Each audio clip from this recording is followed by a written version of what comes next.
चौकटीबाहेर काम करून 2022 पर्यंत देशहितासाठी नियोजित उद्दिष्ट पूर्ण करण्याचं पंतप्रधानांचं केंद्रीय सचिवांना आवाहन. केंद्रीय नगरविकास आणि माहिती प्रसारण मंत्री एम व्यंकय्या नायडू आज मुंबई दौऱ्यावर.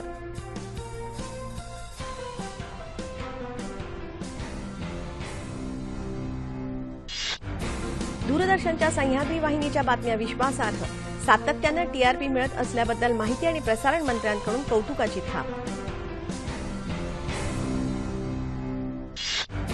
राज्य सरकारच्या प्रगतीबाबत समाधानी, महाराष्ट्राचा आदर्श देशानं घ्यावा यासाठी प्रयत्न करण्याचं व्यंकय्या नायडू यांचं मार्गदर्शन.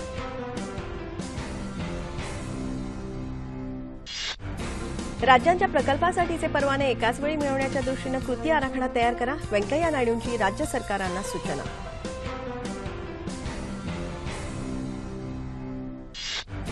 पॅरिस हवामान करारातून बाहेर पडण्याच्या निर्णयाचा अमेरिका पुनर्विचार करेल असा केंद्रीय गृहमंत्री राजनाथ सिंह यांना विश्वास.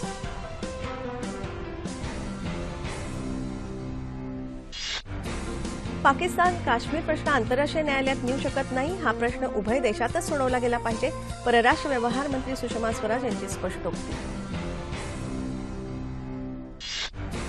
राष्ट्रीय शेअर बाजार सकाळच्या सत्रात प्रथमच 9,700 अंकांवर पोहोचला. मुंबई शेअर बाजाराचा निर्देशांक 31,430.32 अंकांवर पोहोचला. दहशतवादी गट आणि हिंसाचार पसरवणाऱ्या तत्वांना समर्थन तसंच इराणशी जवळीक या मुद्द्यावरून सौदी अरेबिया, इजिप्त, बहारीन आणि संयुक्त अरब अमिरात या 4 देशांनी कतारशी राजनैतिक संबंध तोडले. लंडनमध्ये झालेल्या दहशतवादी हल्ल्यातला खुर्रम भट हा हल्लेखोर पाकिस्तानी, दुसऱ्या हल्लेखोराचे मोरोक्को, लिबियाशी संबंध असल्याचं उघडकीस आलं. शेतकऱ्यांचं आंदोलन आज 6व्या दिवशीही सुरू. भाजीपाल्याची आवक मंदावली, काही ठिकाणी सरकारी कार्यालयांना आंदोलकांनी टाळं ठोकलं.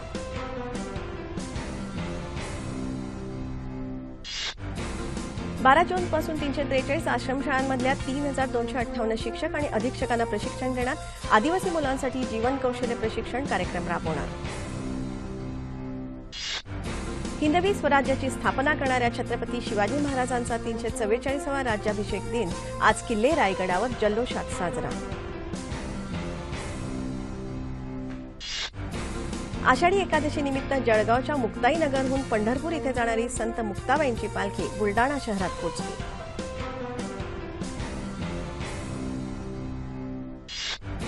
फ्रेंच खुल्या टेनिस स्पर्धेच्या मिश्र दुहेरीत कॅनडाच्या गॅब्रिएल दाब्रोव्स्की सोबत खेळणाऱ्या रोहन बोपण्णानं उपांत्य फेरी गाठली.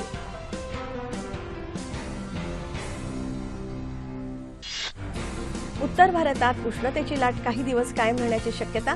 दिल्ली 40 अंश तर अलाहाबाद 48.5 अंशांवर.